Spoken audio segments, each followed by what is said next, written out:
అందరు నమస్కారం. నమస్కారం నమస్కారం నమస్కారం నమస్కారం. ఎలా ఉన్నారు?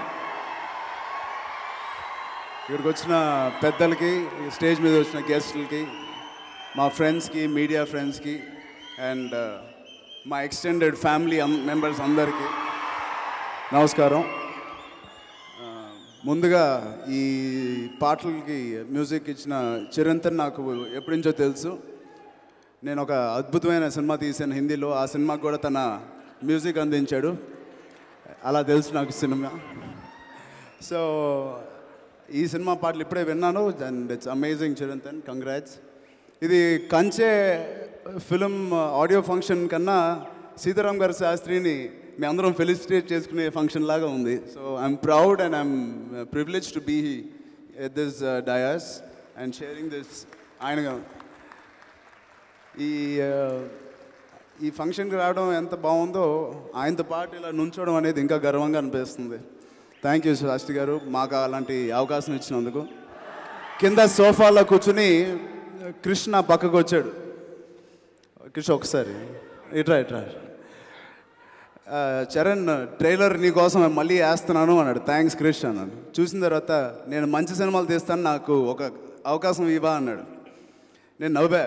క్రిష్, నాకు తెలిసి నేను ఇవాళ ఉన్న పెద్ద డైరెక్టర్స్ ఎవరైతే ఉన్నారో and upcoming directors, star directors అవ్వబోతున్న వంశీ పైడిపల్లి, రాజమౌళి, వినయ్ గారు, నాకు గుర్తుండి వీళ్ళని ఎప్పుడు నేను వెళ్ళి వినయ్ గారు లేదా రాజమౌళి గారు ఒక సినిమా మీతో చేయాలని నేను ఎప్పుడు అడగలేదు వీళ్ళతో.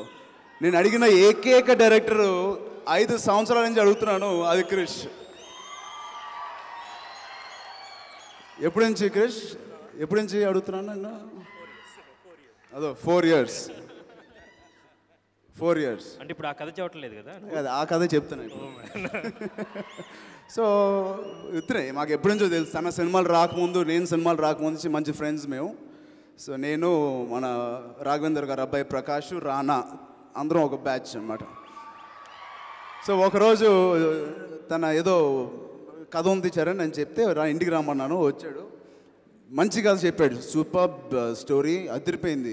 3 క్యారెక్టర్స్ అవేవో చెప్పాడు. రేపు వచ్చి సెకండ్ హాఫ్ చెప్తాను అన్నాడు. సరే అన్నాడు. అంతే, రాలేదు. మళ్ళీ 4 months తర్వాత మా టీవీ అవార్డ్స్ ఎక్కడో కలిసా. ఏంటి క్రిష్ అంటే, అది ఇప్పుడే వస్తానని చెప్పి అవార్డ్స్ నుంచి కూడా వెళ్ళిపోయాడు. కాదు, ఆ సబ్జెక్ట్కి నేను సెట్ అవనేమో అని అనుకున్నాడా, నేను సరిపోను అని చెప్పి వరుణ్తో తీసేవా కదా ఇప్పుడు నాకు తెలీదు. కాదా, గొప్ప కథ రాసుకొస్తాను. ఆ కథ, అదే కథ కానీ వరుణ్తో తీసుంటే నువ్వు అయిపోతావు. Okay. So beautiful visuals Krish, amazing. And ఎంతో చాలా తక్కువ బడ్జెట్లో ఇంత క్వాలిటీ తీయడం అనేది it's amazing. It's great production quality. I congratulate the producers and his Krish and whole team. ఎన్నో సంవత్సరాలు, ఎన్నో నెలలు బల్గేరియా అండ్ అక్కడ జార్జియాలో షూటింగ్ చేశారు అండ్ సచ్ షార్ట్ పీరియడ్లో. So amazing quality. I appreciate the cameraman who did all this. మా అన్నయ్య వరుణ్ చాలా బాగా చేశాడు దాంట్లో. ఆడు హైట్ చూస్తూ ఉంటే నా అన్నయ్యలాగే ఉన్నాడు. నాకు బాగుంది, నేను చిన్నపిల్లలాగే ఉంటాను ఎప్పుడు ఆడి పక్కన. సో మా అన్నయ్య వరుణ్ చాలా చాలా అందంగా, మా ఫ్యామిలీలో మోస్ట్ అందగాడే కాదు, ఈ సినిమా తర్వాత మోస్ట్ గట్స్ ఉన్న యాక్టర్ కూడా అని చెప్పాలి. క్రిష్ లాంటి సినిమా సెకండ్ ఫిల్మ్కే చేశాడంటే నిజంగా గట్స్ ఉంది వరుణ్కి. అలాంటి గట్స్ నాకు కూడా తొందరగా వచ్చి, క్రిష్ కూడా అలాంటి గట్స్ వచ్చి నాతో తీస్తాడని కోరుకుంటున్నాను. And I wish Pragya also all the best. You looking lovely. And పనిచేసిన టెక్నీషియన్స్ అందరికీ మరొకసారి థ్యాంక్స్ చెప్తూ, మీ అందరికి కూడా థ్యాంక్ యూ.